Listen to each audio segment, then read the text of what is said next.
welcome to part 2. We're going to be looking at geometric abstraction, but we're going to be looking more at lines and having fun with crazy lines everywhere. So this is the artwork that we made in the first part.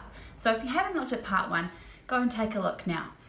Okay, all you need for this part is pens or pencils, whichever you like, or even paint or crayons, whatever you have, and paper.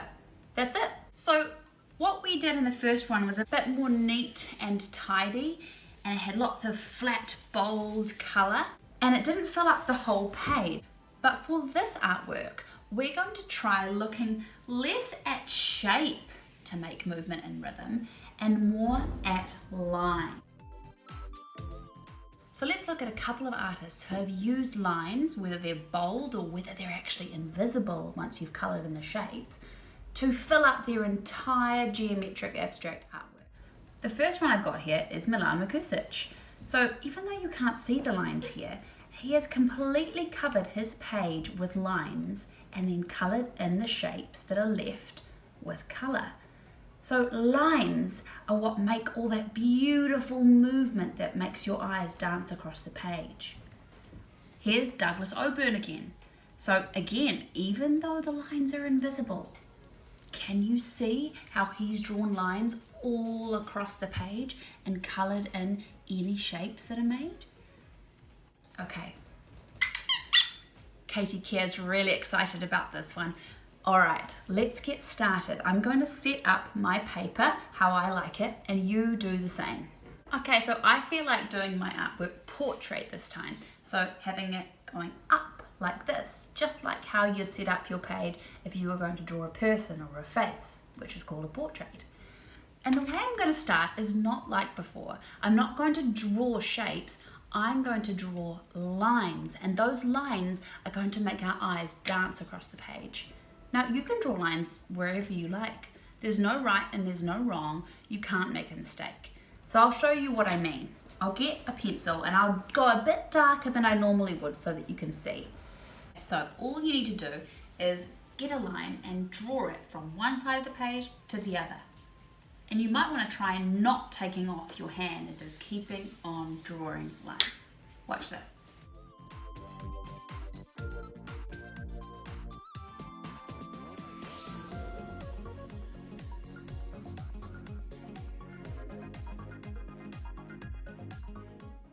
Okay, so I've got some lines going all across my page now. So now what I might do is add some little lines inside. So I might have some lines coming all the way across from here, like that, and maybe 2 of those, and then maybe I have some lines going down.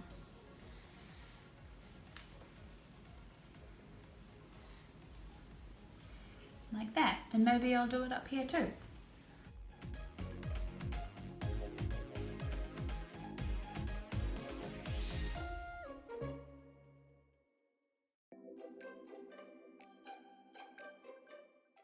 You can keep going like this for as long as you like. I'm going to do a few more lines and then I'm going to get into my colour.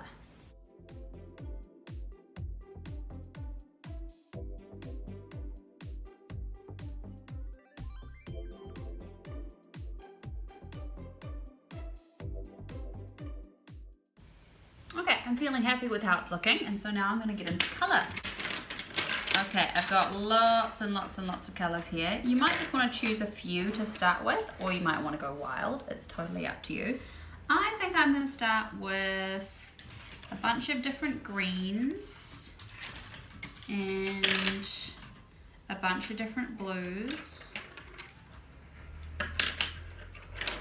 and a bunch of different yellows and oranges.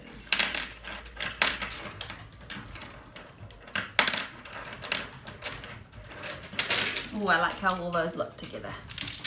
Okay, all you need to do is colour in any shapes that have appeared because of your lines. So I drew a line from here to here to here, and lots of little squares and triangles have appeared in the middle. So all I'm going to do is colour them in. Now you might want to colour them in really messy or really tidy. It's totally up to you. Now what I've done is actually turn my page around because you probably can't see the lines too well there, but I had really dark lines and I actually only wanted really light ones so that when I'd finish the colour, then you wouldn't be able to see the lines. So I'm going to colour on the back.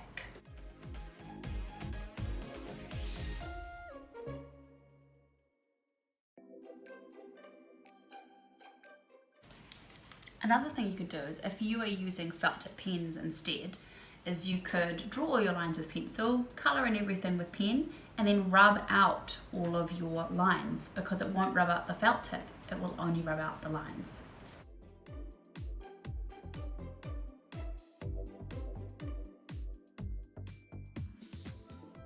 So I'm trying to make the orange dance down this side of the page.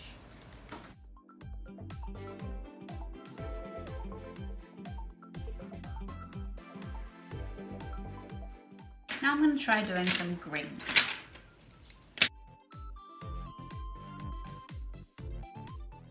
So I'm enjoying doing it quite messy, I'm not doing it all perfect. I'm just colouring it in quickly. The green's going to go in a squiggle down my page. Now time for some blue. I think I'd like the blue to make a bit of a cross.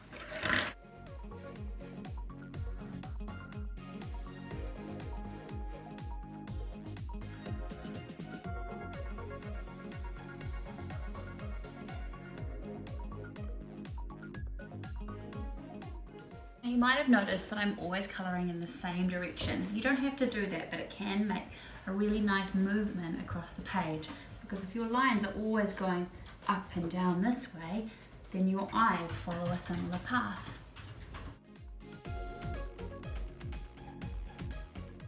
Remember, you don't have to obey your shapes. So if you don't want to colour in just a little tiny shape, you could merge it, combine it with another shape next to it and do that whole mixture of shapes the same colour. So I've got kind of a cross shape with my blue, and now I'd like to do some yellow. I'm going to go a little bit wild with it now because it is Wild Child Wednesday. So I'm going to fill in with lots of different colours, and you can do the same at home.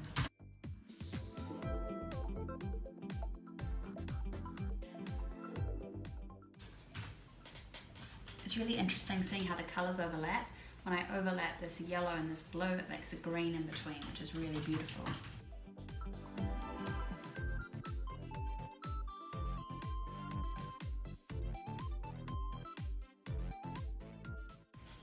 Man, is your hand getting sore?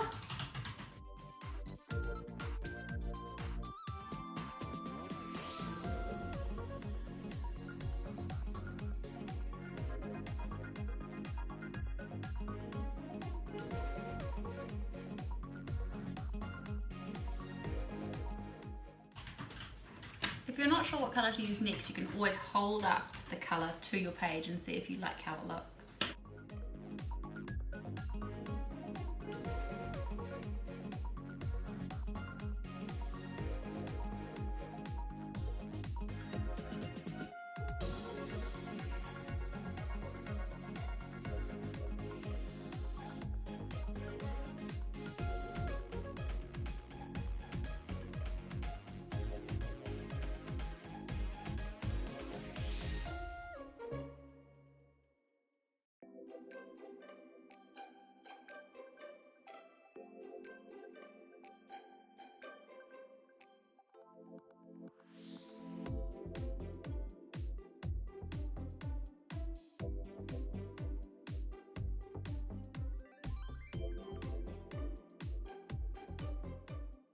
So there you have it, my own geometric abstract line art. And even though you can't see the lines are what makes all of the movement, and the lines are what have made the shapes. In part one, we made shapes and more shapes came out of that. But in part two, we made lines and found shapes inside it. So I hope you enjoy doing this today. I look forward to seeing some photos of your geometric abstract art. And remember, if you have dark pencil lines that you've drawn and you have coloured in with felt tip pen, you can get a rubber now and you can rub all of the lines out if you want to. You can leave it bold if you want to though. Or if you've done what I've done and you decided when you did all of your lines that you wanted to turn over your page and colour in on this side so that you didn't have any lines left, what you can do now is that you can rub out all of the lines that you have on the back so you can't see them on the front. Okay, so let's take a close look at what I've done. So if you remember at the beginning, we started by getting our pencils and drawing lines from one side of the page to the other. It could be any side at all, and it didn't matter where the lines went. You were making your own movements. Once you'd made a lot of lines, we put in some extra little lines in between the shapes that had been made. So whenever you're using colour, think about how you want your viewer's eyes to move across your artwork. So here we have pink and a squiggle down the page, so your eyes follow the pink down the page or up the page. Now remember, it doesn't matter whether you're colouring in messily or if you're doing perfect, bold, flat colour, or if you've tried something else. The most important thing is that you're experimenting with the different ways that you can use lines to make rhythm in your artwork. So I'm really looking forward to seeing your own geometric abstract artworks, and remember, they shouldn't look anything like mine. Bye. So let's do our final karakia now. You ready, Katie Kea? Mahunga kiraro. Kia inoi tātou. Ka pā ki tua, ka pā ki waho. Ka pā ki te whare, ka pā ki te roa. Ka pā ki te pau e tūnei. Kia mā te araki, kia mā te tauira. Nō hau e roa tau. E tāne te wairoa e. Whānau, whāna, hara mai te toki. Haumi e, hui e, tāiki e. Ka pai tō mahi, good work. Thanks so much for an awesome lesson. I can't wait to see your photos and have a great day. I'll see you tomorrow. Ka kite a popo.